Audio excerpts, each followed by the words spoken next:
Welcome one, welcome all to the NFC Beast mixtape. That's right. You can listen to this show on any of SB Nation's NFC East podcast networks. That's Blogging the Boys for Dallas Cowboys, Bleeding Green Nation for Philadelphia Eagles, Hogs Haven for Washington Commanders, or Big Blue View for the New York. Suddenly good once again at football Giants. You can also watch this show on the Bleeding Green Nation YouTube channel or the Blogging the Boys YouTube channel, where you can see our bright, shining faces. He is Brandon Lee Gowton of BGN. I am Ochoa from BTB, and collectively, Brandon, the NFC East is back. All right, like let's look. I just want to throw this out there. Everybody said the AFC West is going to be the big bad division all this year, and our colleagues at SB Nation copied us. They ripped us off. They said let's make our own mixtape. They made an AFC West mixtape, and since they decided to do that, AFC West in the pooper. All right, NFC East though, stock up, baby. Peter King, in his weekly Football Morning in America column, used the term NFC Beast. So I think that proves he's a listener. Thank you, Peter, for listening. Some credit would be nice next time. We came up with that. No one else knew that before. And if everyone's like, "Oh, NFC least," we made that up too. So it's nice to finally see the best division and all of sports really back, and obviously nice to see the team on top too, undefeated, the Eagles 5-0. I don't think we could have predicted this in our wildest imaginations. This is an epic week, and I know there's a lot of people looking forward to this particular episode of the NFC East mixtape, which is why Brandon and I come bearing good news. All right, this is one of actually 3 times that you can hear Brandon and I together this week. However, one of 2 talking specifically about the NFC East, one of 2 talking specifically about the Dallas Cowboys and Philadelphia Eagles. This episode, BLG, we're going to stick to kind of a recap of where the division is right now, so a little bit of a shorter one because we're not previewing things. And then on Thursday night, while the Washington Commanders are playing on Thursday Night Football, we are going to go live on the Blogging the Boys YouTube channel at the very least. We're trying to figure out the logistics behind that and do a live mixtape with a live, not necessarily studio audience, but still a live. It had to be done. It had to happen because, this week is crazy. It's a big week this is it. Isn't this the biggest game in the NFL? Like this season, isn't it up there? It has to be. The only one that comes close to it will take place a few hours before in Bills at Chiefs. And so, but this is going to be like... Who cares about that? This is the real deal. This is going to be like the highest rated game in I don't even know how long. Like this is going to be intense. This is prime time. That's the other thing too, like to your point about that. What's that? Is that in the... So that's... It is the afternoon window. So yeah. Still though, but this is prime time. It's prime time. This is the Eagles' first Sunday night game this year. Is that correct? Yeah, they played on Monday Night Football. Right. So this is Dallas' second appearance. They already played on Monday night too. So everyone's well aware. Everyone knows the stories, the Cooper Rush, all that stuff. We'll get to the previewing, like I said, on Thursday night. So everybody, if you have any questions, hit us up on Twitter or Instagram at Brandon Gowton on both, at RJ Ochoa on both. But we'll be there live. We will podcast that as well. So if you can't make it live, you can listen to it after the fact, maybe late Thursday night or early Friday morning. But Brandon, we do say that people should subscribe to their preferred NFC East podcast network. Leave a rating, write a review. Those things are always appreciated. Do the cross review that you talk about. Go somewhere else. Leave a rating, write a review. We have a cross review to read. Are you ready? I'm ready. This is a 5-star rating. It comes to us, I hope I'm pronouncing this correctly, from Jeremiah Eschbach. It was written just a few days ago. Best month of the year, October is, and it is titled NFC East Mixtape Final Form. RJ, comma, and then like an interspace, like a letter. Nice. While at a bar in Irvine, California, I turned to the gentleman sitting next to me and asked if he knew who RJ was. I don't know what the preceding conversation was. Yeah, that's kind of funny. It's just like you're just there in a bar, it's dead silent. Hey, do you know who RJ is? So no. Manny, this is apparently the gentleman's name. Manny responded with a yes. So since both he and I follow your podcast, your is a loose term, I said I would give him a shout out. Nice to meet you, Manny, from Jer, pronounced Jerry. So it's actually written Jere. So Manny from Jerry, more so, ... BLG, may he reign forever. Fly, Eagles, fly. It's very funny to me, as I said to you on Slack when you sent me this, that there's just like 2 people in a bar in California, let alone talking about the NFC East mixtape. I very much appreciate it. I like to say that it's one thing to see download numbers or even a comment like that or page view counts and everything. And it's another thing entirely to hear about like an actual experience like that and actually picturing that, and hopefully one day getting, to do an NFC East mixtape live event somehow where we actually get to interact with our listeners in person. That would be awesome. Have to figure that out. But yeah, so you know what? If deeply anybody humbled. wants that, tweet at SB Nation and Oh, Michael come on. Kist. Just tweet at them yes, over. actually, yes. Yeah, tweet at them over and over again. How you Demand want it. a live NFC East mixtape Give us the budget, show. baby. Exactly. That's what I'm saying. What is Kist's exact Twitter handle? I don't know if you know At at the top of Michael your head. Kist NFL. Thank you. MICHAELKIST NFL. And you can use all caps. And you can say whatever you want, but say Kist. We want a live NFC East mixtape event. And you can say tag that us too at Brandon Gowton and at RJ Ochoa. Right. So, okay, Brandon, we're recording this. Full disclosure, we love to give people peeks behind the curtain. My son is asleep. I'm solo. I'm riding Han style in the house right now. The baby's asleep, so I don't know when this alarm's going to go off, so to speak. So we kind of have to hurry. Again, let's recap week 5 in the NFC East. We have one of the coaches speaking out in some fraudulent manner, and one of the teams who's been a fraud in the NFL kind of surprising us all. I guess we have to go in divisional standing, right? Even though we're going to do the special Cowboys-Eagles episode, whatever. The Philadelphia Eagles barely beat the fraud Arizona Cardinals. They kept the curse of the black helmet alive. Teams debuting their new black helmets this year are 0-3. We both think the Cardinals stink, but it took a missed game-tying field goal from them for the Philadelphia Eagles to get to 5-0. The take from the Cowboys side of this is I'm happy that the Eagles won, so that they don't have their down, we got to get right week ahead of the Cowboys game. Just telling you how people are feeling right now. So that being said, 20-17. It should have been more. I feel like everybody agrees with that. It was a weird game in that everything looked so easy early on. It had the makings of a blowout with the Eagles like moving the ball so easily on offense early. Chauncey Gardner-Johnson comes up with a pick on a really bad Kyler Murray deep throw. Eagles beat the Cardinals. Ultimately, the Phillies also beat the Cardinals, by the way. I had the Phillies game on. So if you see any flashing like colors on my face here or anything. I'm working on getting the Astros game on too in the background. So yeah, so multitasking to a large degree. But I think the way I feel about this on the whole is that I think a lot of people are going to be like, this is concerning. Are there holes in the armor here? And I didn't really have that take. That's not to say that the Eagles played great and there are no concerns. There are, absolutely. But it's also just not realistic that you're going to go in every single week and dominate. Like, the NFL is hard. The Chiefs just lost to the Colts a couple weeks ago. Like, there's going to be random games, weird things. The Texans just beat the Jags. Like, weird things happen in the NFL. So this was clearly not the Eagles' best game by any means.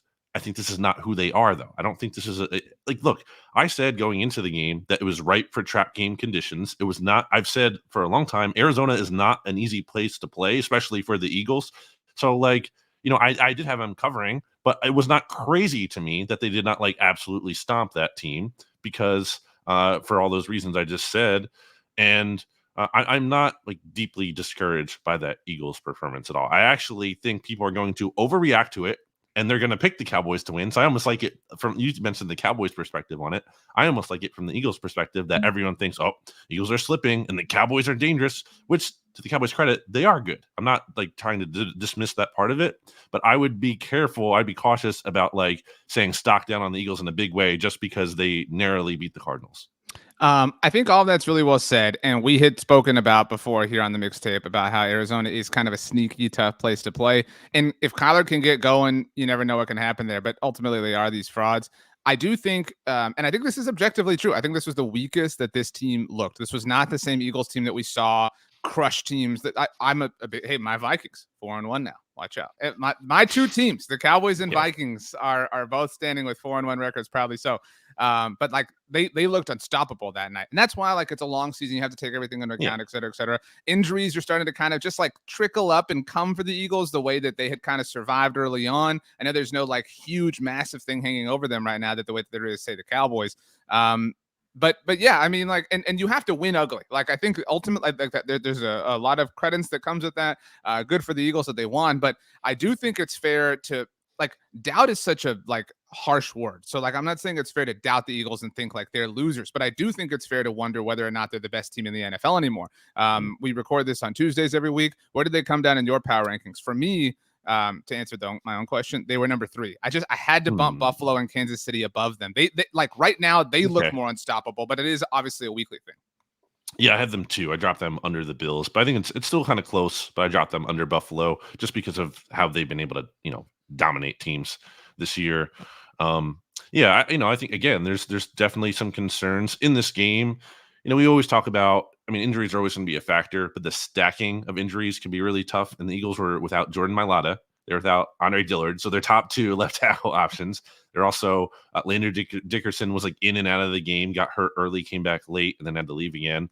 And then Jason Kelsey got banged up at one point. So like when you're missing like your whole left side of your offensive line, that's kind of tough, especially against a team that's blitz heavy, that one of the heaviest blitz teams in the NFL, and kind of have to kind of having to navigate that is what I'm trying to say. So not to make excuses. I do think, again, there's valid criticisms here. It's kind of a weird game in that, like, the Eagles were trying to counter the Cardinals blitzing so much that they just kept going with screens. And it was also weird in that A.J. Brown played his lowest snap count of the season, and he wasn't on the field for the first 4 plays of the game, RJ, because I don't know why. It was the first time since week 9 of 2020 that he didn't actually start a game. The Eagles lost the trade. That's why. Well, the Eagles were doing some hurry up there, so that was part of it. But like he comes into the game after the hurry ups stops. He gets targeted 3 times in a row, 2 times like very easy completions, first downs. He drops kind of a screen on the third one, and then basically doesn't get involved the rest of the game. Like why? Like that was so weird. And it's like it's not good enough that like the Cardinals were taking him away, which like okay, but you're throwing screens anyway. And also, like AJ Brown's so good that you can't just like take him away entirely. Like I don't buy that. And if he is somehow, if you're like actually double, triple teaming him, then someone else is like wide open because like there's just no way you're doing that. So that was really weird. And that's another reason why I'm not super concerned about the offense, because like for some reason they chose to ignore like their best offensive player. And I don't think they're going to continue to do that. So I want to say the reason for the YouTube audience that I was particularly distracted was I had to log into the TBS app to watch the Astros. So I don't have TBS on my channel, on my I cut the cord, Team Fubo guy, not a sponsor. So I had to download the TBS app. My in-laws, they have standard cable, so I had to get their information to log in. So I was doing all sorts of stuff. But I heard everything you said. Yeah, no, I mean, I did, but you heard it, but you didn't listen. I think I think the offense will be back, but I do think like the Cowboys are getting all the defensive love, right? I do think that we're kind of, not you obviously, but like people are somewhat sleeping on the Eagles defense. Like it may not be as prolific or as mighty as the Cowboys defense, but it's not bad. It's one of the better ones in the NFL. I'd say I'd put Dallas, San Francisco up there, whatever order you want to put them, as like the best, the most explosive, the ones who can change and win games. But Philly's is good enough for this team to like sustain itself. I think this win counts. I mean, I know this win counts, but like bold of you to say. It was mildly concerning, and only in the sense of like you're not going to play that way all season long. You're not, and if you can win when things are mildly concerning, that's the mark of an elite team. I don't know what the season has in store for the Eagles, but I think the arrow is still overall pointing up. Also, like, if the Eagles beat the Cowboys this week, no one cares. Like, who cares? Like, who could possibly care about whatever even happened? Now you're doing that thing, like, like you guys are burying it ahead of time. Who cares? Even if we lose, like, it'll be our come down to earth moment. Then we'll come back and we'll get them in December. Like, no. That's not what I'm saying. I didn't say that. I'm saying if the Eagles... I'm sorry, I'm ready. It's a hectic week. Like, we got a lot of emotions. I'm saying if the Eagles beat the Cowboys, the Cardinals game, who cares? Like, that doesn't... right. No one's going to be like, but what about how we looked in the Cardinals? Who cares? Like, that doesn't matter. Like, that the Cardinals game does not matter if you go out and beat the Cowboys this week. I do think there's a lot... look, I understand the, like, history behind Dallas week. I think it's dumb. But I understand there's, like, a historical element to that. I can come with you to that point. This is like kind of lame. Like this is a little bit of loser energy. No. I'm not saying you're being lame, but like was the "We Want Dallas" banner real? Is that a real photo? Like, is that a real thing that was in Arizona? Because I didn't see it. There's a photo like floating around of like Eagles fans at Glendale. I'll send it to you right now when I'm done speaking. But there's a photo of Eagles fans holding this like sheet that says we want Dallas, or like I don't know exactly what the rest of it okay. So like a couple people made a sign. Dude, but that's lame. Like, and there was some other show. I don't know. I saw a comment, saw a screen grab that's like, oh, I think we were not showing anything against the Cardinals to hold the offensive game plan for Dallas. Like, no, dude, that's dumb. Like that's that dumb. is so stupid. Like there's I a don't lot buy of that rent. at all. I'm not saying this is happening with you or anybody in your circle, but there's a lot of like free rent that is going around when All it comes right, to the whatever. Cowboys and the Eagles. This is such a tired angle by you. It's the truth. And I do okay, think, what like football's supposed to be fun. You're supposed to get fired up about playing like your top team. Like I don't want to like what should Eagles fans do? Like, I don't want to spoil the like playing Thursday the Cowboys. I don't want to spoil the Thursday show, but I will say this.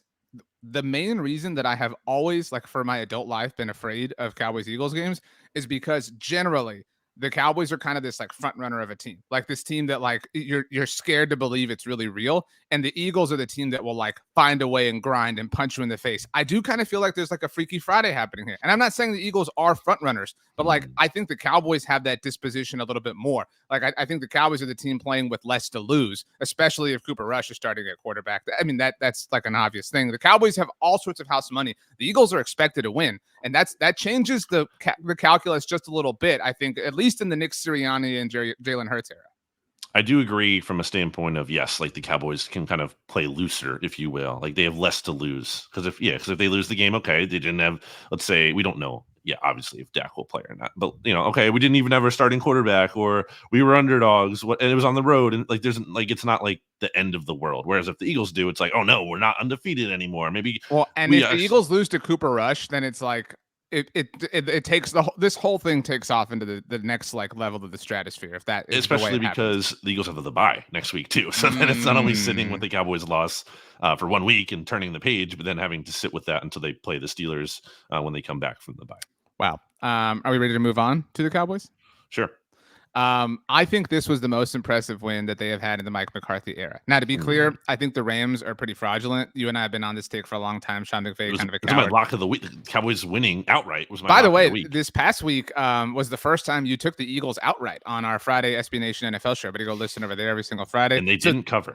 This week, by the way, you get live or not live, but you get shows between Brandon and I on Wednesday, Thursday, and Friday. So just. And we will talk about Eagles Cowboys on right. Not the whole show, obviously, but it will come. Right. But this was the first week you took the Eagles outright and they didn't cover. I thought that was really funny. But you did lock up the Cowboys. You were the only one of us that hit your lock. Damn you, Seahawks. But anyway, this was. I do think like part of what makes it impressive is they're the reigning world champs, they're building, etc. Sean McVay, like I do not think very highly of him, at least the way that like the national media does. But we both acknowledge he's a very good coach, and obviously they're a very good team, above average coach. And so to do this was really impressive because like you're getting so much house money now that now it's like you're no longer just surprising teams. Like it is in the overall a surprise, but like there is a little bit of like, watch out. This Cowboys team is not something that you can just overlook. And I mean, they followed the formula like to a T. You had to get like a defensive score right away or a special team score. They got a defensive score and a special teams blocked punt. And I mean, the idea and I hate like this conversation because it sounds like I'm bagging on Cooper Rush, but like, what did he do? I mean, he handed the ball off to Tony Pollard, who scored on a 57-yard touchdown. You know what I mean? Like but you have to get those plays. Tony Pollard had a big touchdown that Jason Peters helped blow open against the New York Giants on Monday Night Football. He had a big 46-yard gain that took the ball down to the 1-yard line when they played the Cincinnati Bengals. Like Tony Pollard has effectively like given them the most important points that they've gotten offensively over this winning streak, so to speak. You're not guaranteed to get that every single game, but they're getting it. They are repeatedly catching lightning in a bottle, which is hard to do, and I think they deserve a lot of credit for it. Yeah, especially how they're winning. I mean, with Cooper Rush, like they're averaging 20.8 points per game in his starts, offensive. So I'm not counting, the defensive scores in there. For context, the Jags ranked 16th in offensive points per game this year with the same exact number, 20.8. So, like middle of the road offense with him starting, which is pretty good, for all things considered with a backup, and there's some injuries to the offensive line and everything. So certainly not trying to take credit away, but it's just not like this great thing, amazing thing. It's clearly the defense that is driving it, everything. And we've talked before about like how much is defense sustainable, and I think it is, because the Cowboys have a great pass rush and they're averaging 4 sacks per game, which is second in the league, and Micah Parsons specifically is obviously a big problem and a concern. But it's not just him though. Like that's where I'm impressed. Yes, it is the whole group, and I think there's a lot of credit to go around. You can give it to Dan Quinn, to Marcus Lawrence, Dorrance Armstrong, Stephen Jones hyped him up in the offseason. We all laughed at him. I mean, Stephen's gotten the last laugh on that one. I mean, the scoreboard still favors the other side, but still, I mean, it is not just Micah Parsons. Although, man, I've never seen a defensive player like him for the Cowboys. Like as far as the impact he can have. They've obviously had great defensive players, but nobody like this. Like I mean, I don't even know that I've seen an offensive player like this. And I mean that they've had a lot of great offensive players, but like he legitimately almost on his own takes them to an elite level, and then they play like he is truly like this catalytic element. Truly like a prop. Wait, did you just stop there? I said a catalytic element to that. And you stopped. I thought you were continuing. But yeah, I mean, he's a problem. Like he's, as we've talked about before, he's one of those players that like, oh crap, like we have to deal with that guy. Like DeMarcus Ware, used to be that guy, Broncos legend. He's one of those players that can be a game wrecker. And again, especially going, and I guess I'm not trying to get too much into the preview, but with the Eagles having offensive line issues, like that's certainly concerning. But yeah, I definitely think, like there is sustainability to the Cowboys winning in part because also like their schedule, like they keep matching up with these teams with like big offensive line issues. Again, I'm not saying like the Cowboys pass rush would be bad against better offensive lines, but they've played like some of the worst offensive lines, like the Bengals and the Rams and the Giants. It's like they've been in prime position to take advantage of these weaknesses. And to their credit, they have. One thing that I would say is a point of concern if Cooper Rush continues to start. 1 turnover, like that's not gonna last. There's no there's gonna be some negative regression there. I know he's done well for a backup, but that feels like there's gonna be a game where he's gonna have a bad game. Like there's gonna be so they fell down in this game. They went up 9-0 after the defensive touchdown, and then they couldn't get a touchdown out of the blocked punt, and they missed the extra point on the first. There was a miscommunication situation, but so they were up 9-0. The Rams kick a field goal early on, didn't have the Cooper Kupp 75-yard touchdown. Okay, so it's 10-9. All right, Cooper, how are you going to play from behind? Let's see it. What are we going to do? Boom, Tony Pollard 57-yard touchdown. You know what I mean? Like we didn't really even get to see it. I'm not upset about that. But by the way, shameless plug, Tony Pollard joined the Blogging the Boys podcast network and YouTube channel on Monday this week. And actually, I played the clip for him. He broke down that 57-yard touchdown. So if anybody wants to watch that, they can do it on the Blogging the Boys YouTube channel. I do want to touch on the schedule thing you mentioned because whether it's sustainable or not, I love to look at schedules by opposing quarterbacks. And I think we both agree. We talk about this a lot on the NFL show. Like the NFL is kind of down. I don't know that I would say like the NFL's trash, but like it's really, really, really top heavy. So Dallas has already gotten out their first place schedule games, right? They played the Bucs, the Bengals, and the Rams. Those are all virtue of being a first place team last year. They're the only NFC East team who has yet to play an AFC South team. So they still have all 4 of those coming, which you have to like their odds there. And then the rest of their games are common within the division. They still get to play the Lions. And I would say that the Lions team who the Cowboys are going to get next week when Detroit's coming off of their bye is probably on paper the least we've liked a Lions team in an NFC East matchup this season, right? Like we kind of thought the Lions had some spunk to them when they played the Eagles. Obviously when they played Washington, we really thought they were going to win that game. But right now, I think we're all down on them, and especially after getting skunked. So who knows? But then the Bears, I mean, like they're 4-1, and even if they lose on Sunday, I think we both think they're beating the Lions, especially if Dak is back, and then they're beating the Bears, obviously. So they're 6-2 at worst at the bye. And then at Green Bay, at Minnesota, I think they split those because, I love the Vikings. But then I talk about this so often. From Thanksgiving on, the Giants, the Colts, the Texans, the Jaguars. Colts are going to beat the Cowboys. It's going to be your like, really, just, like very flukily. Yeah. Remember I talked all about the Broncos last year? I was just going to bring that up. Yep. Yeah. It's like it's going to happen. Yeah. I've kicked that hornet's nest a few times, but anyway, I mean, like they won't win out, but still, I mean, you like from Thanksgiving on, they get the Giants, the entire AFC South, the Eagles, and the Commanders. Like it's three NFC East games, 2 of which are at home in the AFC South, and their road game against the Commanders is Week 18. I think that's an underrated part about this Sunday's game, and we'll talk about it on the live show.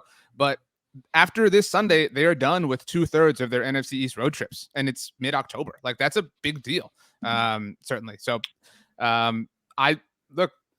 the one thing that I'm not a fan of is this, like, the front office had it all right. No, like, they have gotten so lucky, and good for them. And that's where I think McCarthy and Kellen Moore and Dan Quinn and John Fossil and the entire coaching and scouting staff deserve a lot of credit. They have made some delicious lemonade with what they were handed as the offseason unfolded. If you go by strength of schedule, Cowboys actually have the fourth toughest remaining schedule in the league, just by, well, again, the two Eagles games, yeah. And obviously, the Eagles, that's but they still have to play, the Vikings. If you look, I'm going on Tankathon right now and looking at their metric, and they have a column of like toughest opponents and easiest opponents. So they have the Eagles twice, Vikings in there, the Giants, because they have a good record in there. Packers are in there, Titans, and then the Colts are in there for some reason, but shouldn't be in there. But although again, they probably will beat the Cowboys just because you've tempted fate so much. Fine. I mean, I'm cool with that. I'm not cool with that, but whatever. No, you're not cool with it. But like, this is the whole East, though. This is why the East, for as much as we talked about, the NFC Beast, NFC East is back. It's the NFC Beast. We said this going into the season, like they had some of the easiest schedules in the league. Like this was going to happen to some effect, just because, and also just like something I'm sure you can appreciate or agree with me just based on doing your own power rankings. So many bad teams. There's so many teams who just aren't good, or like they're just teams. They're like, yeah, they're just a team. They're fine.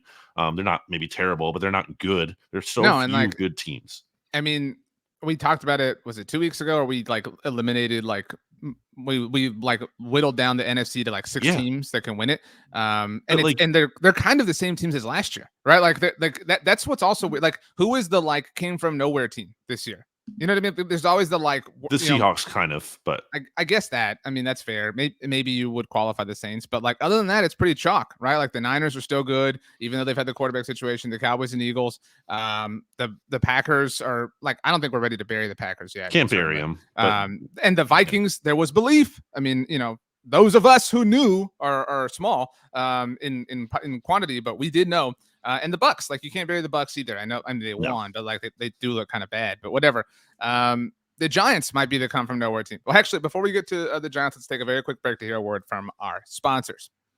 Welcome back. Once again, we're just kind of recapping and setting the stage of the division on today's episode. We will have our live show on Thursday night, 7 p.m. Central Time. It might only air on the Blog on the Boys YouTube channel for technical reasons. That isn't because we don't love Bleeding Green Nation, but that's just kind of the trying to hoard all the views. we look. Let's just be straight up. We have the bigger YouTube channel. Like we want as many people to join as possible. So that's just the way it goes sometimes. All right. If you want to do it on the Bleeding Green Nation YouTube channel, people go subscribe to the Bleeding Green Nation YouTube channel. Help boost that channel up.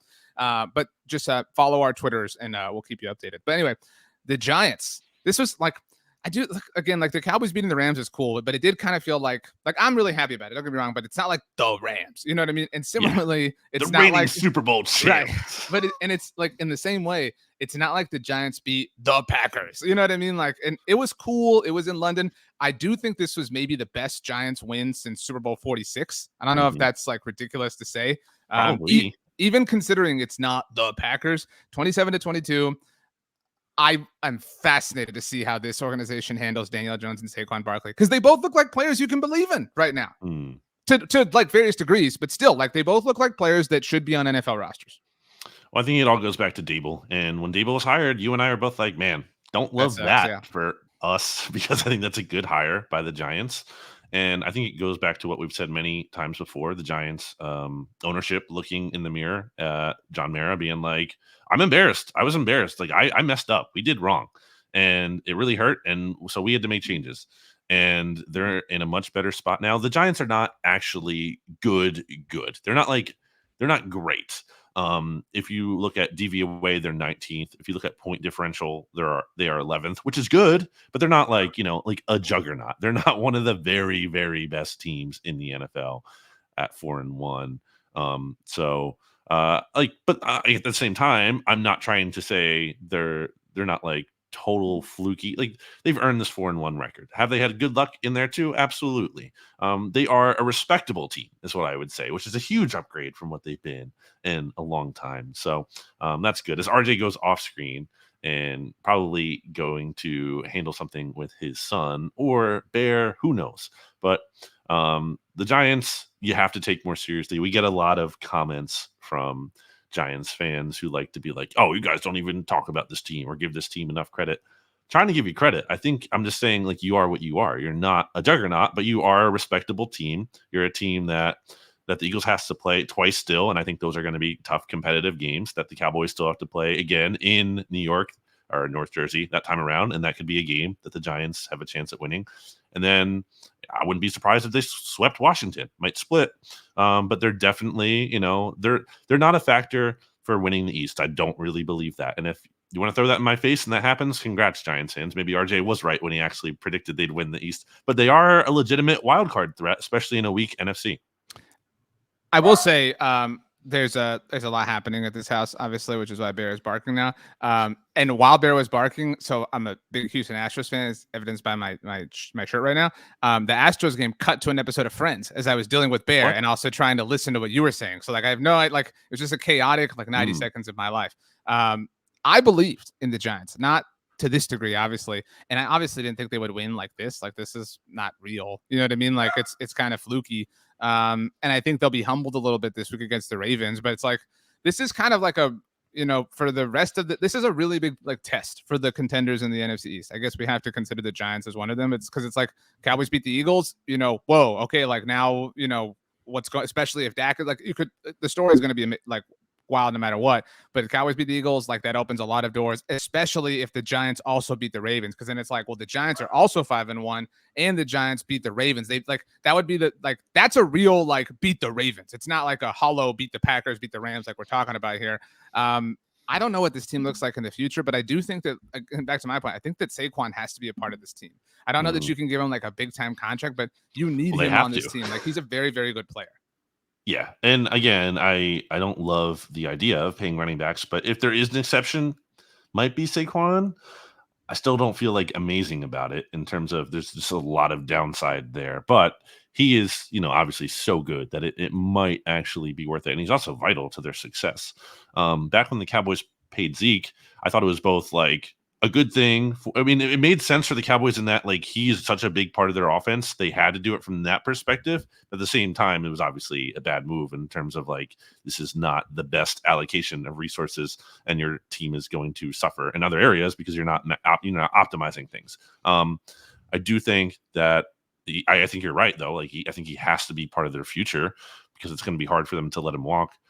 Daniel Jones still not totally there yet. Need to see more. I've always been kind of open to the idea. I'm not closing the door on him. Still want to see more there. I will say he's doing what why we have not casted him aside, because we've said there's an athlete there. You know what I mean? Yes. He may not be a quarterback, but he can throw he's in terms of talent, he's good at throwing the football. He's a talented football. Well, but he's an incredibly talented runner. You know what I mean? He doesn't get the same pop that Josh Allen or Lamar Jackson obviously gets, but he can run with the ball. And I do think they didn't beat the Giants by some fluke. They were the better team, and he put together an incredible drive late in that game to not ice it, but to make it theirs. I mean, he deserves a lot of props. I'm kind of happy for him.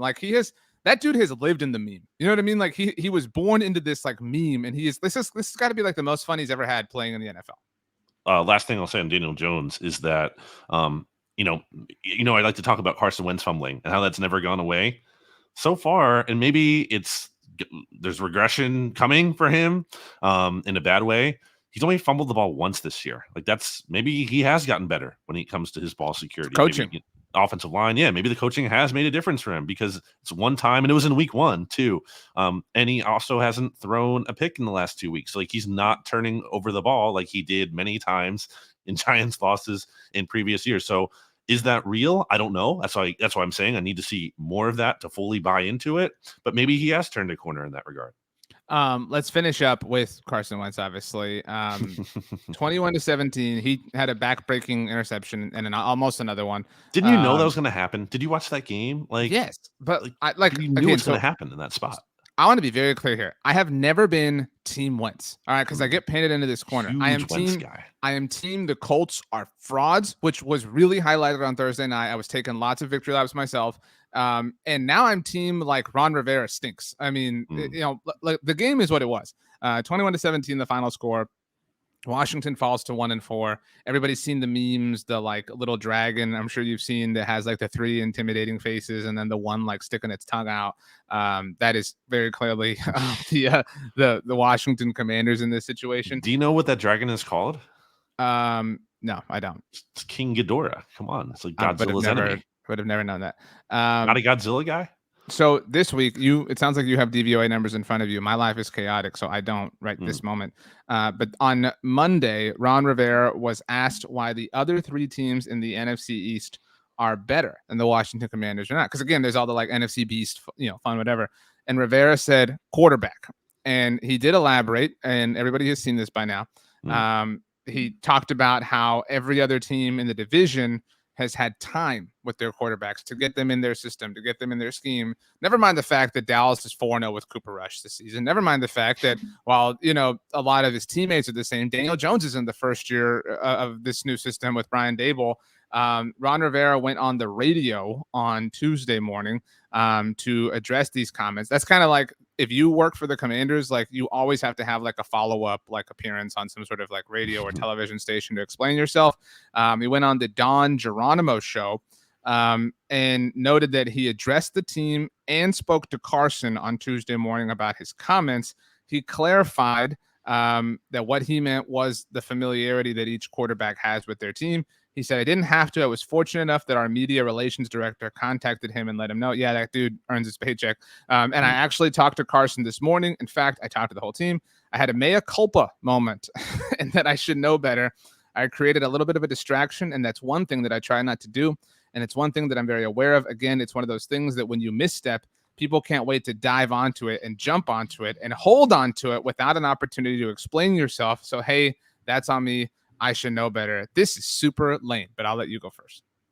I mean, the whole operation is bad. It's not like, wow, get a good coach in there and that fixes everything. No, it's not. Like the whole operation is bad. People want to say, you don't want to throw the baby out with the bathwater. No, get that all out of here. Get the baby out of here. Get the bathwater out of here. It's all bad. There's nothing redeeming. There's nothing good. Washington ranks 30th in DVOA, as I said, with Carson Wentz, who is certainly. What is their defensive DVOA rank, please?